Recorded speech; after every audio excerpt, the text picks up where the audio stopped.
Hello बच्चों, good evening. मैं अफसर खान गुरुकुल विद्यापीठ से।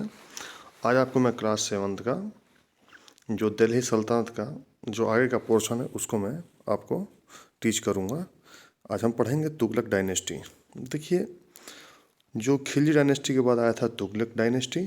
ठीक है, तो पहले देखते हैं मोहम्मद बिन तुगलक इसका सुल्तान बना, इसका किंग बना। ठीक है, और कब से कब तक था? 1324 से 51 CE तक। ठीक है, मतलब करीबन लगभग 26-27 साल का है उसका वो रहा जो भी एम्पायर, जो भी राजा था वो। Mohammad bin Tughlaq was a ruler as well as a scholar. बहुत विद्वान भी था ये मोहम्मद बिन तुगलक। अच्छा मतलब रूलर भी था, शासक भी था, बड़ा विद्वान भी था। He was standard interested in logic, grammar, science and literature. वो लॉजिक में, तर्क में बड़ा इंटरेस्टेड, तर्क वितर्क बहुत तेज करता था वो। ग्रामर में इंटरेस्टेड था, साइंस में, लिटरेचर में वो बहुत इंटरेस्टेड था। He had a deep sense of justice and an open mind. वो खुले दिमाग का था और जस्टिस बहुत अच्छा करता था वो। Mohammad bin Tughlaq's empire included the Deccan and the southern areas, Odisha and Bengal. इसका एम्पायर बहुत फैला हुआ था। डेक्कन में था, साउथर्न स्टेट में था, उड़ीसा में था और बंगाल में था। He administered the Deccan and the south directly.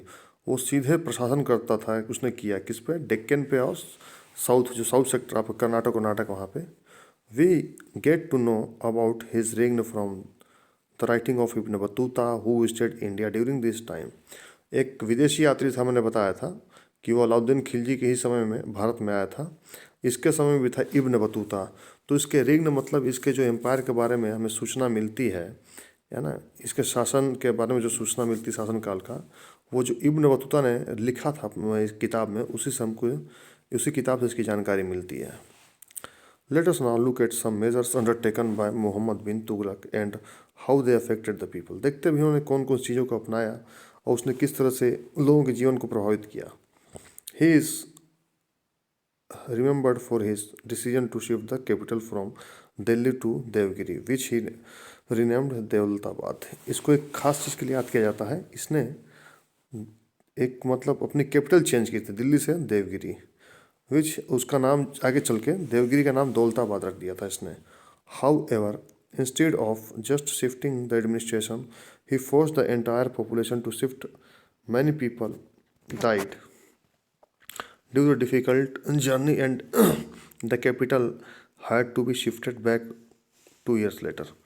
अब जब ये दिल्ली से देवगिरी गया दौलताबाद, तो जब इसने अपनी राजधानी को बदला तो ये अपने लोगों से बड़ा प्यार करता था। ये अपने लोगों के साथ, कुत्ता बिल्ली सबको, जहाँ पे जाओ भाई तुम भी चलो। तो जाते में भले नहीं जाओगे, ज़बरदस्ती बांध के ले चलेंगे, लेकिन चलोगे ज़रूर। मतलब बहुत अपनी जनता से प्यार करता था मोहम्मद बिन तुगलक। तो इसने क्या कि जो नहीं गया उसको बांध के ले गया। तो रास्ते में कई लोगों को डिफ़िकल्टी का सामना करना पड़ा, किसी का हाथ उखड़ गया, किसी का पैर उखड़ गया, लेकिन चलना सबको था। और 2 साल के बाद फिर वो अपनी राजधानी को बदल देता है। Another experiment that the sultan introduced was that of token currency. इसने टोकन करेंसी का भी प्रचलन चालू कर दिया था सुल्तान ने। Token coins were made of copper and could be exchange with gold and silver coins from the treasury. आज उसने कॉपर के कॉइन्स चलाए थे। ये जो टोकन करेंसी कॉपर के थे, तो उसको चेंज किया जा सकता था। जिन लोगों के पास टोकन करेंसी थी तो गोल्ड से और सिल्वर से लोग चेंज कर देते थे उसे खजाने में से।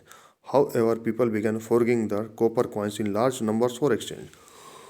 अब जो वहाँ के लोग थे, गोल्ड मालूम है कि बहुत महंगा होता है, तो लोगों ने क्या किया, अब कॉपर के कॉइन्स को इकट्ठा करना चालू किया ताकि हम चेंज कर लेंगे गोल्ड कॉइन से। The token currency system was abandoned. और टोकन करेंसी को इस तरह से बंद किया गया क्योंकि लोग बहुत फ़ायदा उठा रहे थे। When Muhammad bin Tughlaq died in 1351 CE, the empire was on the way to collapse. अब कुल मिलाकर जब 1351 में ये मरता है, तो अब इसका एम्पायर लगभग खात्मे की ओर रहता है। During his reign, many revolts had taken place in different areas. इसके शासन में बहुत सारे रिवोल्ट, विद्रोह हुए थे। The size of the empire was too big that was unable to control it. Communication was also poor. इसके जो एम्पायर था बहुत बड़ा था, जिसको कंट्रोल करना बहुत मुश्किल था। कम्युनिकेशन भी बहुत पुअर था। भाई उस ज़माने में फ़ोन व्हाट्सएप तो चलता ही था कि फट से मैसेज कर दिया, नहीं। तो The Sultan had a visionary outlook. He failed to ensure proper execution of his idea. He was succeeded by his cousin Firoz Shah Tughlaq. अब बहुत समय तो कुछ कर नहीं पाया. अब इसका फ़ायदा इसका एक कज़िन था फिरोज शाह तुगलक, उसने उठाया. अब वो सुल्तान बन जाता है. आगे चल के हम इसके बारे में पढ़ेंगे, फिरोज शाह तुगलक साहब के बारे में. ठीक है बेटा, थैंक यू.